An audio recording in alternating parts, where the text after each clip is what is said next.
as a business coach and as an entrepreneur, I like to start my podcast. I work with people who are successful and stuck. I get them unstuck. And I like to start my podcast off with talking about where's a recent stuck in your business as an entrepreneur, and how did you get yourself unstuck? Yeah, great question. So it's all relative to, I guess, to where our company is right now in the trajectory of our growth. So as you were kind enough to mention, my wife and I are the founders of Ivybrook Academy, which is a children's preschool. We cater to children between the ages of 2 to 6. And we have been blessed enough to be able to grow that company from one location. We started 17 years ago to now we have 92 locations awarded across 18 different states.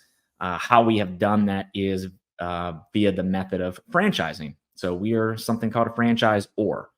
So that is the model that we ran with for company expansion, and all that expansion has really been done the last 7 years. So we've really been in business for 17 years, but we've gone from 2 locations to 92 locations awarded in the last 7.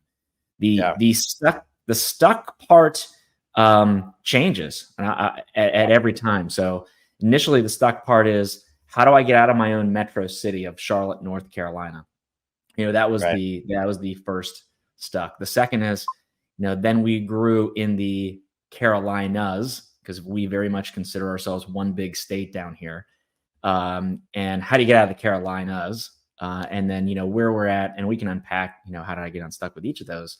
But it's really by surrounding myself with smart people like yourself, either business coaches, advisors. I've had an amazing franchise advisor, what a specific niche that is, for the last 7 years. And they're the people that helped me get through the first 2 stucks. And, kind of where we're at now is the growth of our company is, now that we've gone and kind of hit the radar and being in the top 10 educational company in the country, it's really growth and sustainable growth. And who my stuck part is, what people do I need to put in the right seats? Yeah.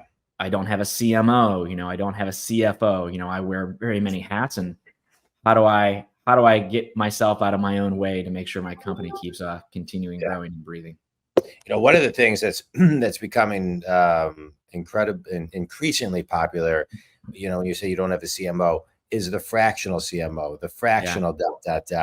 And I'm seeing a lot of companies do that, because they can go, like you were saying, they can go kind of outside of their realm of, demographic,